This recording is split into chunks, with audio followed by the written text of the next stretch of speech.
I'm using a microphone because my good friend and fairy pod mother, Jen Eads, told me that my volume sucked on these videos. She didn't really say it that way. She was very kind about it. I think it went something like, "Hey Alex, we really need to do something about the sound on your videos." And she was super helpful because she sent me this link to how to fix it in GarageBand thing. And I watched it and I tried it and I failed. And I watched it and I tried it and I failed. And I watched it and I tried it and I failed. And then I messaged her and said, "I'm just going to use my microphone." And she's like, "That's an excellent fix." So here I am in my bed with my microphone. I mean, I feel a little like Britney Spears, maybe? I don't know. Anyway, today, bed talk number 7. I am on a massive streak. This is so fun. Today, the thing that I've got to tell you is that nobody has everything figured out. The biggest lie that we believe, and I don't know, I mean, I think it starts in like kindergarten or sometime sooner, is that somehow or another we get the idea that everyone else has it all figured out. That because someone talks on TV or has written a book or is the boss or name whatever credit you want to give to someone else, we get it in our heads that other people have it all figured out and we don't. And that's such a lie because no one has it all figured out.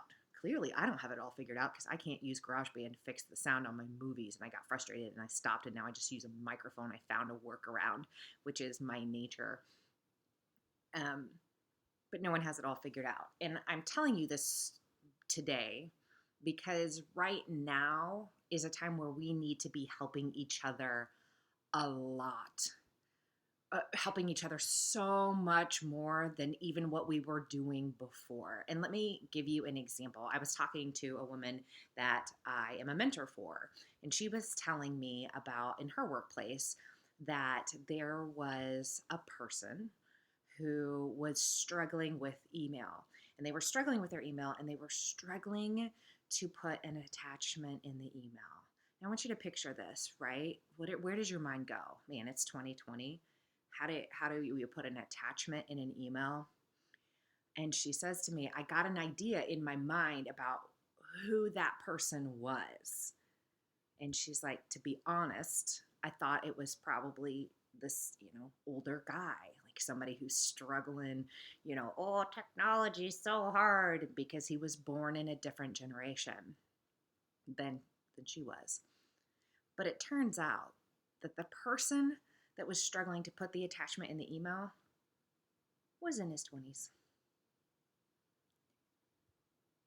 We don't know who knows what and who doesn't know what and where people are coming in with their different skills.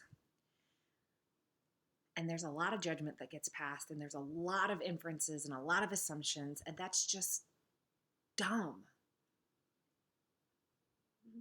You have something, something that someone else could really benefit from. And there's someone else that's struggling with something and they're too embarrassed to ask. Or if they do ask, they're afraid they're going to get shamed for it. They're afraid they're going to look dumb. And so they're struggling through trying to figure stuff out. And the best possible thing that we can do for someone else is take away all of the shame, all of the guilting, all of the, "Oh my gosh, you should have known that." Well, really? You should have known that? Well, somebody just flat out doesn't know. And that's okay. That is fine. You want to be a standout. You want to do something great. You want to create an impact. Help somebody else today through something that's really easy for you that may not be easy for them. We were all born with different skill sets. There are things that come naturally to you that you can use and gift somebody with that. Gift them. Be willing to step in and help. And then when I mean step in and help, I don't mean, and no offense, Jen, I'm not referring to you in this. I don't mean just send a link. Like that super passive aggressive, "Here's how you fix that." I mean, take 5 minutes and sit down and show someone how to do something. Put an attachment in an email, post on LinkedIn, name the thing, use their phone, their conference button on their phone, whatever that weird thing is that somehow along the way somebody missed because they're busy and they're living their life and they're doing the very best job that they can, but they missed it. Or maybe they heard it and they don't remember and they need to hear it again. We are human.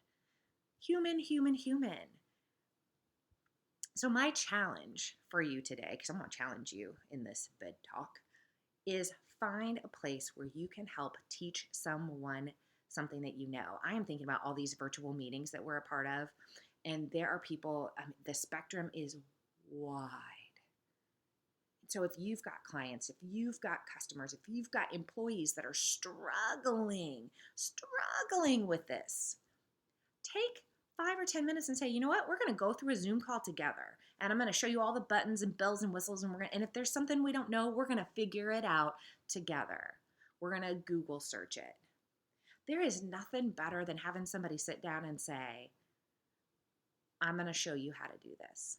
Okay, there might be things that are better, but when you are struggling to figure something out and you need help, it feels amazing to have somebody sit down and say, I'm going to walk you through this. I'm not just going to hand you a link. I'm not just going to tell you to go look it up. I'm going to walk you through this so you are comfortable and you know how to do it. And then we all get better. We all get faster. We all get more efficient. And isn't that what we're looking for? Isn't that what we're looking for in business and in life in general? That 5 or 10 minutes, 15 minutes on the front end of things will make a huge difference for you and will make a huge difference for that other person.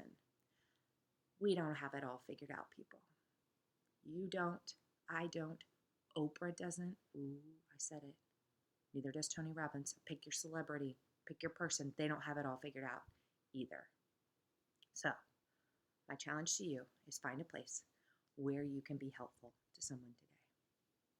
My good friend Jeff asked me, how many different ways can you eat Cheetos? We're going to find out through this stay-in-place, shelter-in-place order.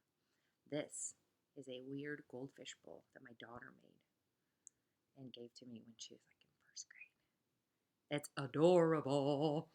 And so I'm going to eat my Cheeto out of that. I'll see you guys tomorrow.